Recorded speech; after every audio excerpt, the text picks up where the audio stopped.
Good morning, everybody. Thank you for coming along to my talk today. I'd like to share with you some of the insights from my PhD research at the University of Bristol, where we've been measuring antimicrobial use with UK dairy farmers as part of the Farmer Action Group project, which wouldn't have been possible without funding from my sponsors AHDB Dairy and Langford Trust. The group's actually got the nickname Antibiotics Anonymous, akin to Alcoholics Anonymous, from a couple of the farmers, and that will become clear as the presentation proceeds. So the aim of the Farmer Action Group project was to evaluate the efficacy of a farmer-led, bottom-up approach in reducing antimicrobial use and bringing about on-farm change. We established 5 different farmer action groups across the southwest of England, approximately located via the crosses, and followed them over 2 years as they tried to reduce their use. Each farmer action group would meet on each other's farm every 4 to 6 weeks, and it was based around a farm walk that was led by the farmers. The host farmer would showcase what they were doing, how they were reducing use, how they were using antimicrobials, and ask the group for constructive criticism about opportunities for change, where they could improve. All the discussions were facilitated by an external facilitator and then myself, and we really tried to draw out from the farmers reflections on our practices and peer support in that environment. And as part of that, we developed quirky, I suppose, activities to help them reflect on their practices and support each other to change, all in aim of producing an action plan of practical strategies to reduce use. And I'll talk about this more on my talk tomorrow, bit of a plug there. But what I want to share with you is the medicine review process and how that came about and the use of it. So to start with, we had 3 different ways of measuring antimicrobial use, which quite quickly expanded.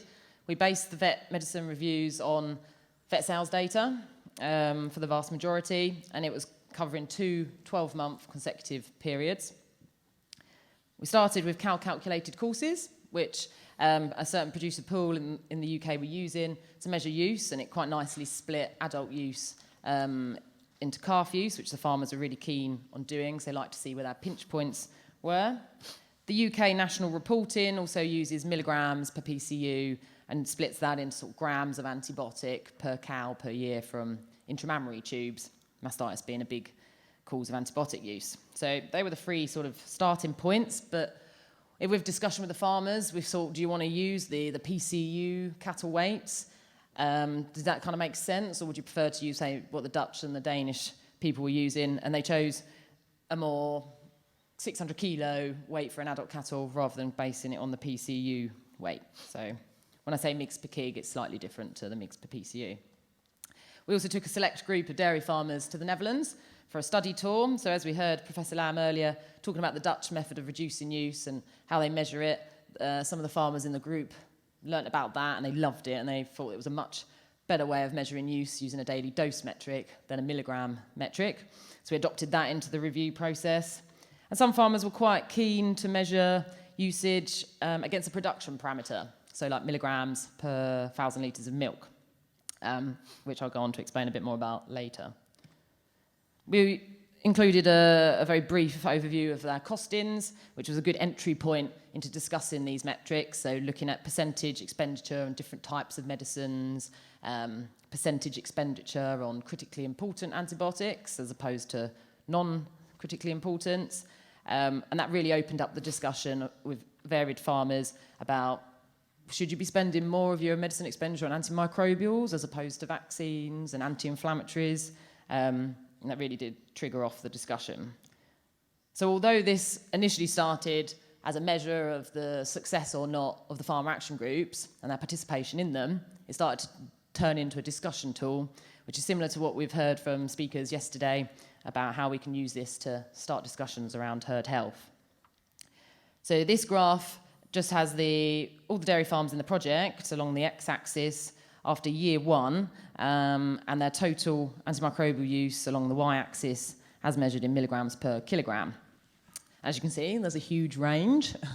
And although this is only 30 farms in this project and potentially it's a skewed sample, they weren't all low antibiotic users to start, or they weren't all really horrendous antibiotic users, very varied, and this it does reflect similar larger data sets from studies from the University of Nottingham. So after 2 years, I had 2 years of data for these 30 dairy farms, and this is some benchmarking to show how they've sort of progressed or not. So we've got the farms in the project along the x-axis and the total antimicrobial use along the y-axis in milligrams per kilogram. I do want to highlight this difference in metrics as we go forward. Year 1 is the orange bar, year 2 is the grey bar, and it's ordered in the amount of use by year 2. And I just want to sort of highlight these what we call the worst offenders in the group. They actually increased their use from year 1 to year 2 and were the worst offenders, which I thought was quite interesting. And just to give you a bit of context, the national average in the UK, using the milligram per PCU metrics, not quite milligrams per kilogram, is around 26. So quite a lot of farms were below the national average. And about half of these farms reduced their use from year 1 to year 2, using milligrams per kilogram. So you could say that's not that successful. Be interested to hear your opinions about that. A lot of the farmers actually commented, you can't see enough change from just year 1 to year 2, but the woes have been funded for only 3 years. I also want to highlight Farm 16. Kind of a middle-of-the-range farm compared to the rest of the project farms. From year 1 to year 2, their antimicrobial use in milligrams per kilogram didn't really change that much. So remember where Farm 16 is. This graph shows the percentage change in the highest priority, critically important antibiotics. So we use the European Medicine Agency when we say HPCIAs, so that's your fluoroquinolones, your third, fourth generation cephalosporins. And the majority of the farms from year 1 to 2 massively reduced their HPCIA use. In fact, some of them eliminated them completely, and there were 6 farms that weren't even using them to start with. And I think that's a really good mixture of farm practices to share in this peer-to-peer learning environment. But I have highlighted some poor offenders. Farm 19 and 14 had a huge increase in a percentage change in HPCIA use. And this data was, we sat down with the farmers, we discussed this with them in a group and why that might be. And it turned out these 2 particular farms, same vet, had been prescribed one Cefagard for dry cow therapy and one Cabactan for a mastitis outbreak. And they were like, oh, we weren't sure if they were CIAs. And I was like, they are.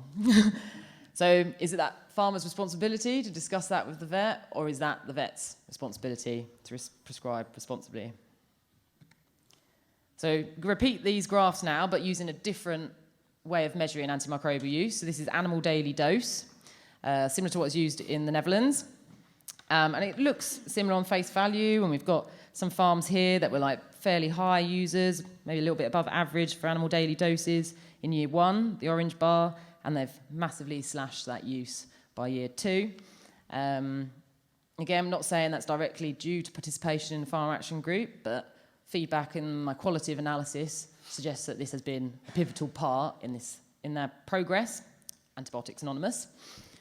And I also want to point out Farm 16. So where it was on the milligrams per kilogram graph in the middle is now the second highest antibiotic user in the project, and they've actually had a huge increase from year 1 to year 2. So that's just to highlight the difference it can make in using different ways of measurement of antimicrobial use. This is the percentage change in the HPCIA use again, but as in ADD, animal daily doses. So similar, lots of farms reduced their use. The same 2 farms had a huge increase, but actually now they're the other way round. So to summarise some of the sort of key messages you can take home as practitioners and the lessons learned from doing this research process, first one, use a variety of metrics. So even if you're thinking about doing this with your clients or already doing it, I know some of you already are, I think the power of using different metrics shouldn't be underestimated. It improves the understanding of what's going on. The farmers could then start understanding, well, why did my total use, when I use a milligram metric, go up when I'm trying to reduce use? And we picked that apart, and when you've got different potency of antimicrobials, and you're going to more first-line products that may be of higher mgs per mil, that's going to affect your total milligram metrics.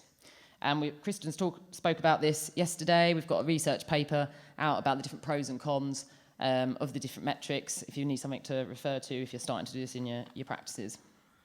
Second point, the medicine review process in this project, like I said, was initially for me as a researcher to sort of measure success of the process, but actually the time spent collecting the data with the farmers, sitting down with their medicine books, asking them like, well, what do you treat this with? How often do you treat? What's your course lengths?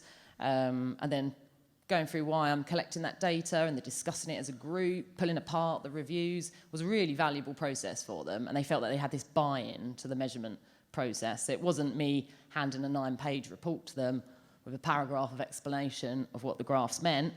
This was a 2-year-long relationship about this data. And a few months ago, we had a final meeting with all 30 farmers in the project, and I shouted out to the group, so what's a critically important antibiotic, expecting them to say, you know, Cabactan, Naxel, other trade names are available. And they said third, fourth generation cephalosporins and fluoroquinolones. They like knew the class names. So that shows like the time taken really does help with the learning process, and kind of links in with the third point of respecting farmers' knowledge. Farmers do have a wealth of experience about farming, which is essential when creating change on farm, particularly around antimicrobial use.